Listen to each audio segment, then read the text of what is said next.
ఆయన యార్లగడ్డ వెంకటరావు చాలా మాట్లాడుతున్నాడు. ఏమంటాడంటే 2099 ఎలక్షన్లో నేను బీఎస్పీ పార్టీకి ట్రై చేశాను. మతి మరుపు, ఏదో సొల్లు కబుర్లు మాట్లాడటం, ఏదో ఇష్టం వచ్చిన నోటుకు వచ్చినట్టు పచ్చిగా పిచ్చి మాటలు మాట్లాడటం. 99లో నా తండ్రి చనిపోతే నాకు పార్టీ టికెట్ ఇచ్చింది. ఆ సానుభూతితో నాకు పార్టీ టికెట్ ఇచ్చింది యార్లగడ్డ వెంకటరావు గారు. 2004 5 సంవత్సరాలు నిద్రాహారాలు లేకుండా నేను తిన్నానో లేదో, బతికానో లేదో, నా ఇంట్లో ఏం జరిగిందో 5 ఏళ్ళు కాంగ్రెస్ పార్టీని మచిలీపట్నం అసెంబ్లీ నియోజకవర్గంలో బతికించడానికి, జీవం పోయటానికి అహోరాత్రులు శ్రమించా. ఇక్కడున్న ప్రతి ఒక్కడికి తెలుసు. 5 ఏళ్ళు నేను పార్టీని బతికిస్తే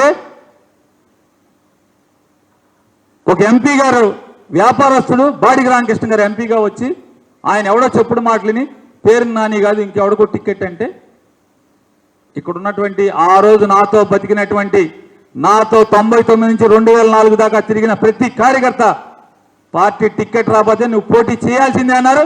నేను ఇండిపెండెంట్గా అయినా పోటీ చేసి కాంగ్రెస్కి వెళ్ళేవాడిని. ఎందుకు ఊరుకుంటా? 5 ఏళ్ళు నేను చాకరీ చేస్తే పార్టీకి నాకు టికెట్ ఇవ్వనంటే ఎందుకు ఊరుకుంటా?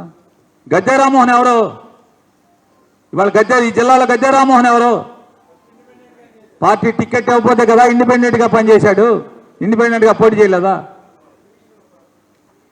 పిఠాపురం వరం ఎవరు? పార్టీ అన్యాయం చేసింది, పార్టీ నాయకులు తప్పుడు నిర్ణయం తీసుకున్నారనుకున్నప్పుడు వేస్తారు. పార్టీ మీద ప్రేమతో కాదు, ఆ కష్టాన్ని నాతో పాటు చాకరీ చేసిన మనుషుల కోసం వేస్తాం. వేసేవాడి వెంకటరావు గారు 2004లో కాంగ్రెస్ పార్టీలో ఉన్నటువంటి నాయకులు తప్పక ఎంపీగా, ఎమ్మెల్యేగా 2 పోతాయని చెప్పని నాకు టికెట్ ఇచ్చారు తప్పితే నా మీద ఎవరు జాలిపడి టికెట్ ఇవ్వలే వెంకటరావు గారు. వీడు తిరగబడతాడని చెప్పని ఆళ్ళీళ్ళు అంటావేంటి? వంగవీటి రాధా గారు ఢిల్లీలో ఏపీ భవన్ ముందు ఢిల్లీలో తిరిగావు, టికెట్ తిరగరా? పార్టీ ఎక్కడుంటే అక్కడ తిరుగుతారు. పార్టీ ఎక్కడ నిర్ణయం తీసుకుంటే అక్కడ తిరిగాం. వంగవీటి రాధా గారితో చెప్పా, మెట్ల మీద కూర్చుంటే, రాధా నిన్ను బందరెళ్ళమని చెప్పిన రాజగోపాల్ గారు అడుగుతున్నాడంట. నేను మాత్రం టికెట్ రాకపోతే ఇండిపెండెంట్గా పోటీ చేస్తాం ఖాయం రాధా అని చెప్పాను. రాధా బతికున్నాను, నేను బతికాను, కావాలంటే అడుక్కోవచ్చు. మీకు బాగా సావాసం ఉందిగా వెంకట్రావు గారు, వంగవీటి రాధా గారితో బాగా సావాసం ఉందిగా, అడుగు కావాలంటే. వంగవీటి రాధా గారి దగ్గర టోటల్ పార్టీ అందరితో చెప్పా, నాకు 2004లో టికెట్ కనుక మీకు అన్యాయం చేస్తే నేను పోటీ చేసేది ఖాయమని చెప్పా. ఆ రోజు ప్రజలు కూడా నన్ను నువ్వు పోటీ చేయాల్సిందే అని చెప్పారు. అందుకే నాకు 2004లో మొదటిసారిగా 63% ఓట్లు, అంటే 90,000 పోలైతే 32,000 మెజార్టీతో గెలిచాను. నేను గెలిపించారు నన్ను. అన్యాయం జరిగినప్పుడు తిరగబడతారు. మీరేం చెప్తున్నారు? జగన్ నాకు అన్యాయం చేశాడు, మొదటిసారి ఓడిపోయిన, రెండోసారి టికెట్ ఇవ్వకుండా వంశీని చేర్చుకున్నాడు, అందుకే నేను తెలుగుదేశంలోకి వెళ్ళాను. మీరు మీటింగ్లు పెట్టారుగా. అంటే మీకు అన్యాయం జరిగితే మీరు వెళ్ళిపోతారు వేరే పార్టీలోకి. నీ వేరే పార్టీకి వెళ్తలా, ఇండిపెండెంట్గా పోటీ చేస్తా అని చెప్పా.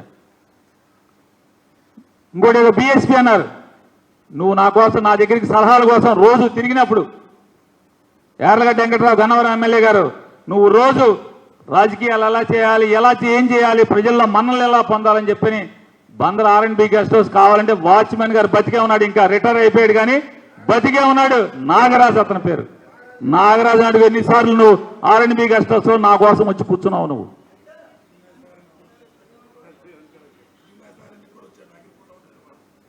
ఎన్నిసార్లు నేను ఎక్కడ కూర్చుంటే అక్కడికి, బలరానిపేటలో చిటికిన నాగేశ్వరంలో నేను కూర్చుంటే అక్కడ కూడా వచ్చి మాట్లాడుకునేవాడు. ఎక్కడ పడితే లంక సూరిబాబు ఇంటికి, ఎవడింటికి రా, నేను ఎక్కడుంటే అక్కడికి వచ్చి నాతో కూర్చుని మాట్లాడుకుని వెళ్ళేవాడు కదా. ఆ మాటలో ఇవాళ నేను కూర్చున్నటువంటి ప్రతి కార్యకర్తకి చెప్తాను. ఆ రోజు నేను కొత్తగా వచ్చేటువంటి ప్రతి ఎమ్మెల్యే అభ్యర్థికి కూడా చెప్తా ఉంటా, నేను 5 ఏళ్ళు కష్టపడి పనిచేస్తే పార్టీ అన్యాయం చేసే, పార్టీ నాయకత్వం అన్యాయం చేసే పరిస్థితి వస్తే నేను ఇండిపెండెంట్గా డిసైడ్ అయిపోయి బీఫారం కూడా ఎందుకు తెచ్చా, బీఎస్పీ బీఫారం నేను మాటగా మీకు ఎందుకు చెప్తాను, ఆ కొత్త కుర్రోళ్ళకి ఎందుకు చెప్తా అంటే స్ఫూర్తి కోసం, ఎలా పనిచేయాలో చెప్తాను. నేను గెలిచేది ఖాయం. అసెంబ్లీలోకి వెళ్ళిన తర్వాత ప్రజల సమస్యల పట్ల రాష్ట్రంలోని ప్రజా సమస్యలు ఇండిపెండెంట్ కాకంటే గళమెత్తటానికి ఏదో ఒక పార్టీ సింబల్ అయితే గళమెత్తచ్చు అని చెప్పాను. నేను అట్లా కూడా ఆలోచన చేశానని చెప్పాను. దాన్ని పట్టుకుని బీఎస్పీ టికెట్ ట్రై చేశాడు. ఏ రోజున బీఎస్పీ ఆఫీస్కి నేను వెళ్ళేనేమో ఎవరితోనో చెప్పించుకొని అధికారంలో ఉన్నావు కదా. ఏ రోజైనా నేను బీఎస్పీ ఆఫీస్కి వెళ్ళాను. నేను ఊత పదంగా నీకు స్ఫూర్తి కోసం నా దగ్గరికి వచ్చినటువంటి కొత్త కుర్రోళ్ళకి చెప్తా ఉంటా. అరే పార్టీ భయపడాలయా. మీరు ఏ స్థాయిలో పనిచేయాలంటే పార్టీ నిన్ను ముట్టుకుంటాకి భయపడాలి, నిన్ను మారుస్తాకి భయపడాలి.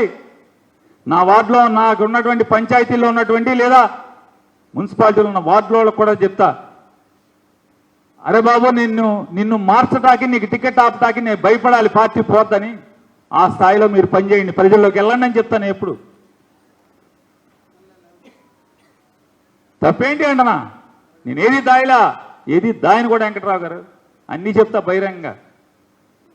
నీ పక్కన అటు ఇటు లంబు జంపుల్లా కూర్చున్న కొల్లు రవీంద్ర నా తండ్రి గురించి నా గురించి అబద్ధంగా తప్పుడు ప్రచారం తప్పుడు స్టేట్మెంట్ ఇస్తే నా తండ్రిలో జీవితంలో ఉన్నటువంటి నా కుటుంబంలో నా తండ్రికి 2 భార్యలు 2 పెళ్ళి దమ్ముగా చెప్పగలిగా. ఇవన్నీ చెప్పగలరా? మీ జీవితంలో ఉన్నటువంటి కష్టాలు బాధలు ఏమైనా చెప్పగలరా? నిజాయితీగా మాట్లాడటా కూడా దిల్లు కావాలి. అది నాకుంది. నా తల్లిదండ్రులు ఇచ్చిన ఆస్తి అదే నా ఆస్తి.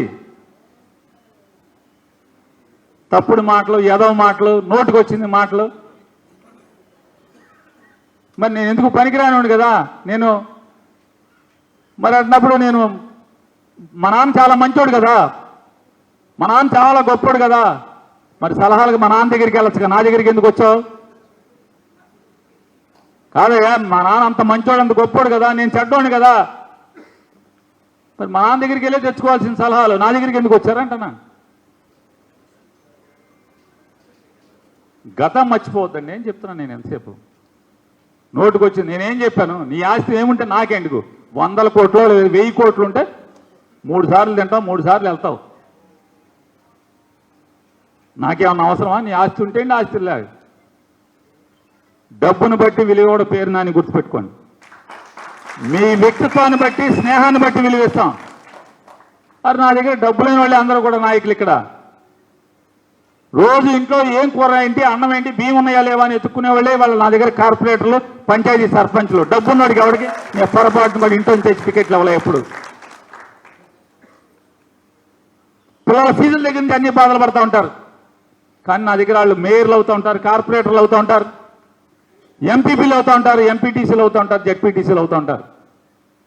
నేను ఎప్పుడు చెప్పేది ఒకటే, ఇవాళ కాదు గత 25 ఏళ్ళుగా నా వాళ్ళందరికీ చెప్తాను, డబ్బుతో మనుషుల్ని కొనలేం, ప్రేమతో మాత్రమే వాడి కష్టంలో అండగా ఉండటంలో మాత్రమే మనుషుల్ని కొనగలం తప్పితే ఆత్మీయతతో మాత్రమే మనుషుల్ని కొనగలం. డబ్బుతో కొనలేమనేది జాగ్రత్తగా గుర్తుపెట్టుకోండి అని చెప్తా. డబ్బుతో కొనేటైతే పెతోడు డబ్బోడు తప్పుడు మార్గంలో తెచ్చిన డబ్బుతో పెతోడు కొని ఎంపీలు అవుతారు, పిఎంలు అవుతారు, మీ ఎమ్మెల్యేలు అవుతారు. నేను పార్లమెంట్కి పోటీ చేస్తున్నా అని చెప్పి తప్పుడు మాటలు మాట్లాడారు. నీచంగా మాట్లాడు. నేను పార్లమెంట్ మెంబర్కి టికెట్లు ఇప్పించే స్థాయిలోనే ఉన్నా. నేను పార్లమెంట్కి పోటీ చేశాక నేను జరగటం.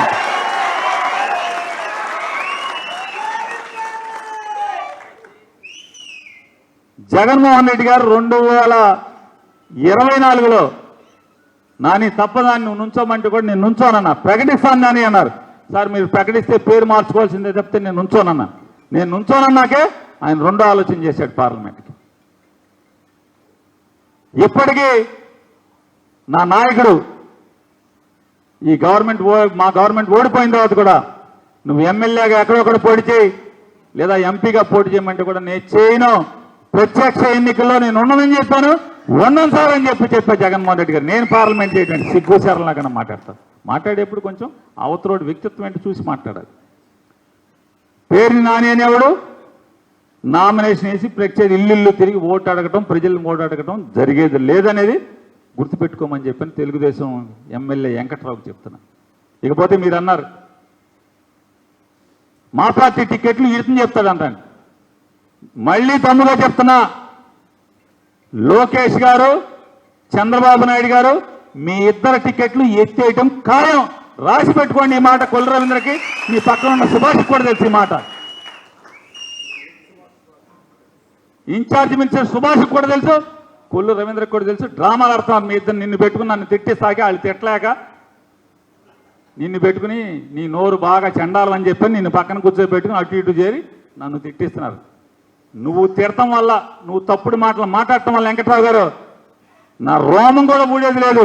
ఇవాళ నాకు కార్యకర్తల బంధం ఉంది, కార్యకర్తల అందరినీ కృష్ణా జిల్లాలో మొత్తం మీద. మరి నా నాయకుడు స్థానం, మా గుండెల్లో చోటు ఉంది, నాకేం కావాలి? నీ దగ్గర పరపతి ఉంటే ఏంటి, పరపతి లేకపోతే నాకేంటి? నా జనం దగ్గర, బందర్లో జనం దగ్గర, బందర్ కార్యకర్తల దగ్గర, ఈ కృష్ణా జిల్లా కార్యకర్తల దగ్గర, రాష్ట్రంలో ఉన్నటువంటి వైఎస్ఆర్ కాంగ్రెస్ పార్టీ నికార్సైన కార్యకర్తలందరి దగ్గర నాకు చోటు ఉంది. నా నాయకుడి దగ్గర చోటు ఉంది. నాకు నీ దగ్గర నీ రికమెండేషన్, నీ పరపతి ఉంటే అంత నాకేంటి? నువ్వు నీకుండాలి వెంకట్రావు గారు, నీకుండాలి, నాకు కాదు. నేను ప్రతిరోజు నిన్ను పార్టీలో ఉంచడాకే ప్రయత్నం చేశాను ఆయన మంత్రిగా ఉండి. దురదృష్టం ఉండలేదు, వెళ్ళిపోయావు. ఆయన ఎమ్మెల్యే అయ్యో, ఏం తప్పే ఉంది? తప్పే ఉంది? నిజాయితీగా మాట్లాడు మొత్తం అన్నీ.